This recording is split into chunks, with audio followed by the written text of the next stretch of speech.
Bienvenidos amigos a este espacio nuevamente de opinión jurídica, donde estamos comentando, analizando el régimen jurídico del sistema concursal ecuatoriano,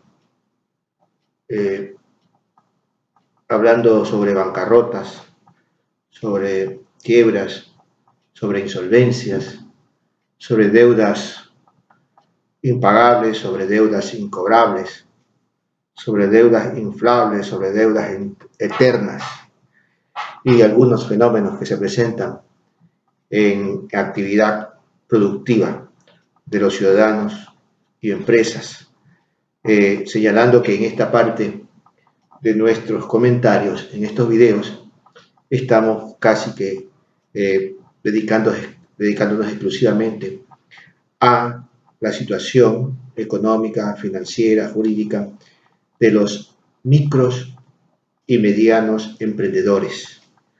En realidad, pues, la materia concursal es muy amplia y es imposible porque podamos evacuarla en pocos videos que llevamos. En todo caso, cualquier inquietud que tengan especialmente nuestros colegas, nosotros en el tiempo que llevamos en el ejercicio de la profesión hemos aportado con nuestro modesto criterio en la ciencia jurídica, en este libro que lo encontrarán ustedes en las principales librerías del país, de tal manera pues que nos comprenderán las personas que nos han inscrito y que todos quieren respuestas. Sin embargo, la prioridad la tienen los micros y medianos emprendedores, a quienes nos estamos dirigiendo específicamente y felizmente nos han escrito muchísimo. Y tampoco podemos evacuar en su totalidad porque cada quien tiene su situación particular. En primer término habíamos evacuado y comentado el tema preventivo, que tiene que ver con el concurso preventivo y el concordato, que se ha incorporado al Código Orgánico General de Procesos. El concurso preventivo existía en nuestra legislación, pero exclusivamente para la gran empresa, para la empresa formal, sujeta al control de la superintendencia de compañía.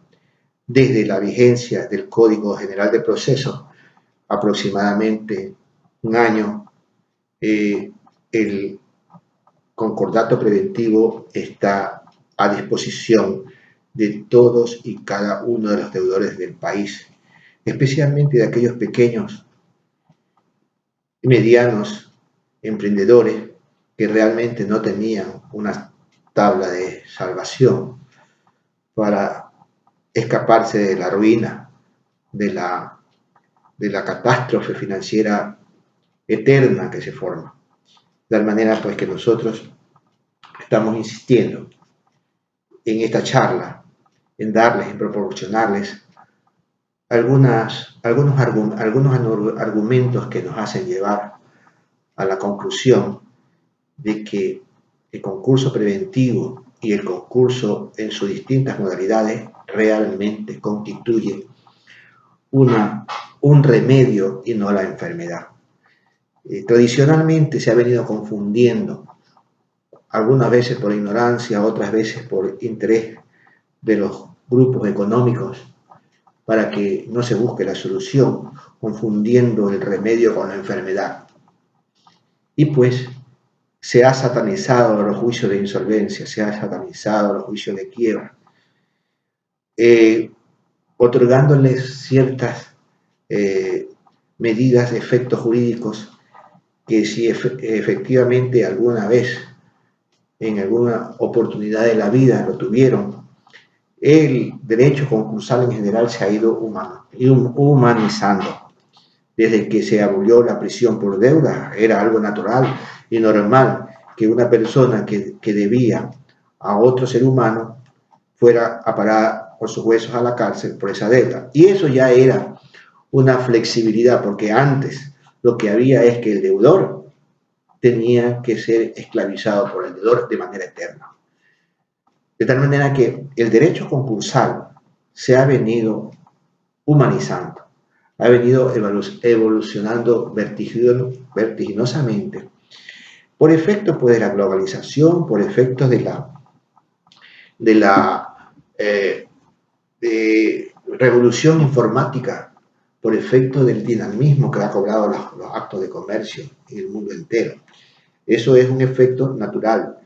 Ecuador venía desde hace mucho tiempo debiéndole a la clase productiva una reforma de alguna magnitud semejante a la que ya se han producido en los países de la región.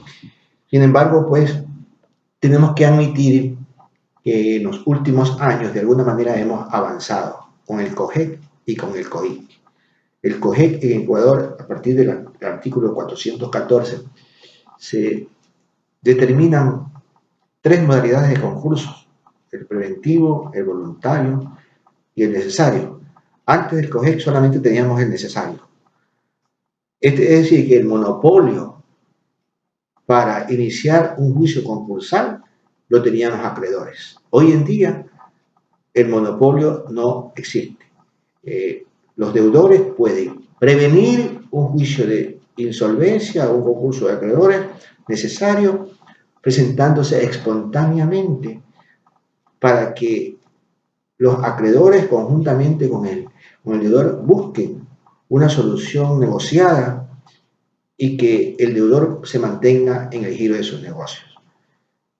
La otra alternativa es el concurso voluntario, que igualmente lo puede presentar el deudor, ya no exclusivamente para celebrar un concordato preventivo, sino pues con las posibilidades de liquidar un negocio que es consciente que su ciclo de vida ha concluido, sin que ello significa que tenga que arruinarse al deudor, que deba eliminarse sus derechos políticos, sin que signifique eso que no pueda continuar en otros giros de negocio, siempre y cuando actúe con honestidad y sinceridad ante sus acreedores.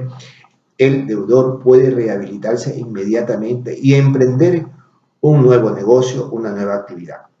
De tal manera que nosotros señalamos que hoy en día el concurso de acreedores en sus distintas modalidades es mucho más humanizado que el anterior y debe ser amigable para el deudor y el deudor debe acogerlo. Lamentablemente nada es perfecto. Se ha producido ahí algunas disposiciones legales que realmente le están poniendo obstáculos a los deudores. El determinar de que el deudor solo puede concurrir hacia el juez para proponer un acuerdo preventivo es aquel deudor que no tenga deuda vencida, lo cual me parece que está constituyéndose un obstáculo y el legislador debería tomar nota para emprender alguna reforma inmediata, pues en concurso preventivo para los deudores, empresas formales, se le da 3 meses de gracia, 3 meses de tolerancia, de tal manera que yo pienso y tendremos que en algún momento dado recomendar a la legislatura para que se modifique esa disposición. Nosotros también aquí teníamos que tratar el tema del mito, de los grandes mitos que tiene el juicio de insolvencia, como estoy diciendo. Se confunde el remedio con la enfermedad. Y tradicionalmente el juicio de concurso de acreedores, insolvencia o quiebra ha sido satanizado, por cuyo motivo se le ha huido al mismo. Hoy día, al contrario, deberíamos reconocer que la primera medida que debe hacer un deudor cuando ve acercarse la posibilidad de un fracaso es acudir a un concurso preventivo.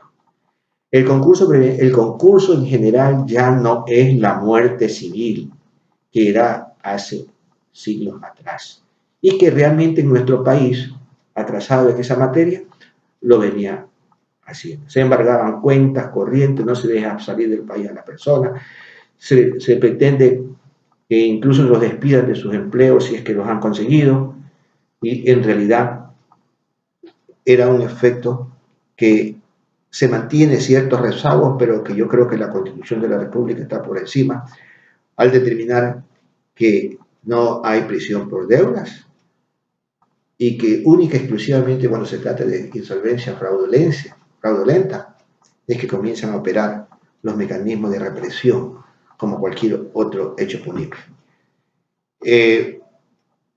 Hemos mejorado muchísimo en cuanto a la insolvencia fraudulenta mismo. La insolvencia fraudulenta, tradicionalmente en nuestra legislación, se presumía. Es decir, que una insolvencia estaba cargada desde antemano con la presunción de fraudulencia y era el deudor insolvente el que debía justificar que aquella insolvencia no era causada por fraude.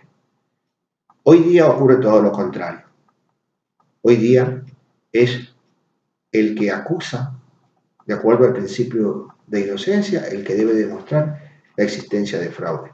Y no cualquier fraude que subjetivamente se le puede ocurrir a un determinado acreedor, sino como lo determina el artículo 206 del Código Integral Penal, en cuanto a solo se reprime con prisión privativa de libertad al deudor que incurre en simulación de insolvencia. La insolvencia imprudencial dejó de estar penalizada en nuestro Código Integral Penal. Es decir, que aquella persona que incurre en insolvencia por imprudencia, negligencia o impericia no necesariamente incurre en fraude. Aquello no es causal para incurrir en una insolvencia simulada. Esa es una de las ventajas que también creo debería abrir las puertas para que los deudores, antes de huirle al juicio de insolvencia, lo acojan. Bajo el principio, como siempre lo he dicho, de principios de honestidad y de sinceridad.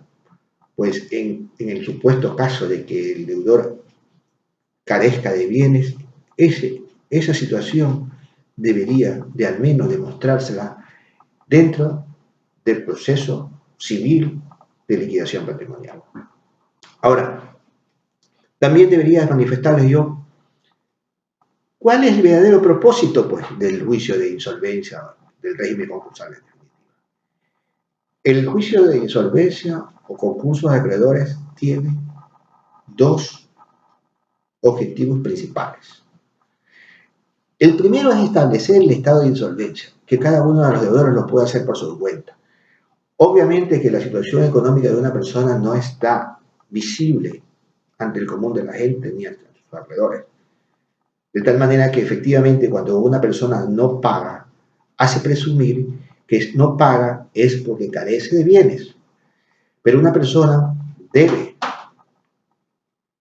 conocer cuánto tiene en activos y cuánto tiene en pasivos. Si los activos son inferiores al pasivo, resulta de que mantiene una enfermedad que se llama insolvencia. Esa insolvencia se cura solo con remedios que va a ser muy difícil si lo busca por su cuenta. El remedio tienen que encontrarlo con sus acreedores, a quienes le conviene que el deudor siga en vida. Así como le conviene al Estado que un determinado deudor se mantenga en actividad productiva para efectos de los tributos, para efectos de regular el mercado. De tal forma de que estos son los dos principales objetivos que estamos hablando. El primero es establecer la insolvencia. El segundo es el de, en caso de que el remedio que se intenta buscar no proceda por intereses de acreedores o por intereses de cualquier índole, es ir a una liquidación ordenada, de acuerdo a principios establecidos en el sistema concursal universal. Es decir, todos los acreedores deben concurrir. Se trata de un concurso, no del que llega primero, ni del que llega último, del flaco, ni del alto. Es un concurso que está regulado bajo otros principios de igualdad. Eso es lo que quiere la ley, que en caso de que no sea posible llegar a un acuerdo, el patrimonio del deudor sea liquidado de manera organizada. De ser posible que el negocio, si es viable, pueda ser transferido a otra persona para que lo continúe. O, en su defecto, el patrimonio se fracture vendiéndose sus activos y que se pague hasta donde cubran dichos activos, pero y el patrimonio concluya liquidado de una manera organizada. Existe sanción penal para los acreedores que desobedecen estos principios e intentan, lo cual también es muy frecuente en nuestro medio, que los acreedores precisamente impiden que se abra un concurso de acreedores para obtener más ventajas de los que la ley le concede. El juicio de insolvencia o concurso de acreedores tiene esos dos propósitos. El uno de establecer la insolvencia de manera transparente. Es decir, que no se piense que porque una persona debe a un determinado acreedor que no le ha pagado por desavenencias,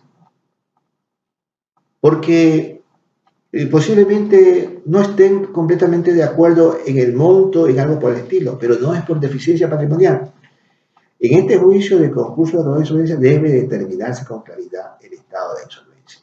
Se abre el concurso por presumirse la insolvencia, que llega a comprobarse una vez que se le da la oportunidad al deudor para que presente el balance de su activo y pasivo.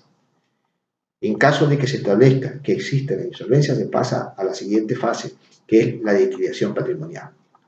La liquidación patrimonial significa que tiene que hacerse la ocupación de todos los bienes por parte del síndico, el avalúo, su venta, y luego el producto de la venta se distribuye a los acreedores concurrentes de conformidad en forma prorrateada. Si no alcanza el 100% de los activos, este monto recaudado con la venta de los activos deberá distribuirse entre los acreedores concurrentes de conformidad con sus preferencias legales a prorrata, es decir, en porcentaje de sus acreencias.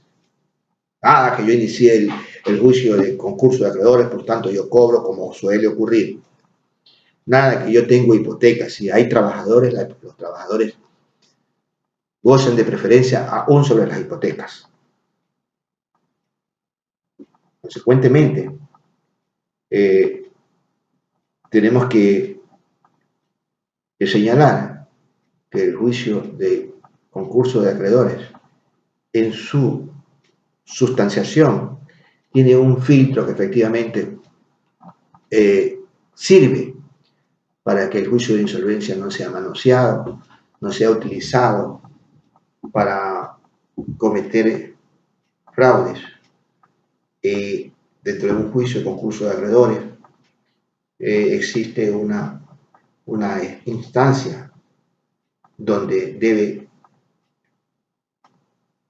ventilarse las causas de la insolvencia. Las causas de la insolvencia pueden ser 3, de acuerdo con el COGEC. Las causas de la insolvencia pueden ser por fuerza mayor o caso fortuito, que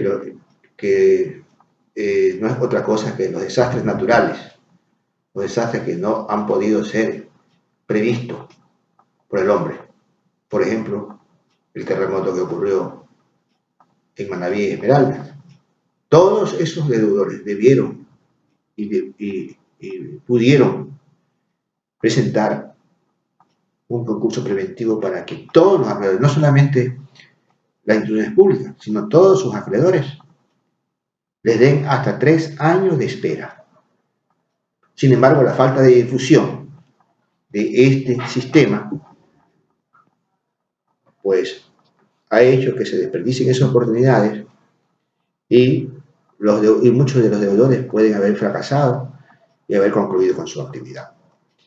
La otra segunda causa de las insolvencias es la insolvencia imprudencial, que equivocadamente nuestro COGEC le llama insolvencia culpable, pero que se refiere a lo que nosotros los abogados conocemos como culpa, culposo, insolvencia culposa, por actos de imprudencia, impericia o negligencia. Hoy en día, con la vigencia del nuevo COIP, esta clase de insolvencia dejó de estar penalizada y únicamente se penaliza y se priva de libertad al deudor que incurre en insolvencia fraudulenta, que no es otra cosa que la insolvencia camuflada o simulada. De tal manera que de las tres insolvencias, fortuita, culpable y fraudulenta, hay solo una, la fraudulenta, que merece privación de libertad al deudor. Es decir, que las cosas han mejorado sustancialmente para el deudor. De las tres, solo una se penaliza y realmente nosotros estamos muy conscientes de que debe ser penalizada. Pues, aparte de protegerse al deudor de buena fe, al deudor sin culpa, debe protegerse el sistema económico nacional, el crédito. Y también, desde luego, protegerse a los acreedores, que eran los únicos que merecían toda clase de preferencia anteriormente. Consecuentemente, nuestro sistema concursal ecuatoriano ha mejorado sustancialmente y eso es lo que nosotros venimos promoviendo. Por ahora lo estamos promoviendo única y exclusivamente para los deudores micros y medianos emprendedores. Nos hemos puesto a la disposición, estamos respondiéndoles, es posible que podamos hacer algún trabajo académico en función de este sector muy vulnerable de la sociedad. Y pues los deudores que no han escrito, que no están dentro de estos parámetros, igualmente pueden beneficiarse con las charlas. No tenemos ningún inconveniente en que intercambiemos criterios jurídicos con los abogados que se encuentran defendiendo sus causas.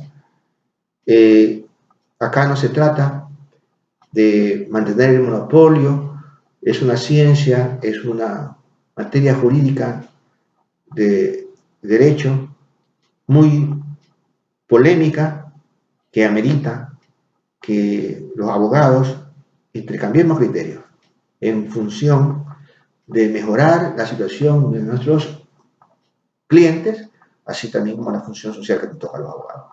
Muchas gracias, tengan presente, escríbanos, suscríbanos y sigan atentos a los videos que en materia concursal existen muchísima materia para proponérsela. Gracias.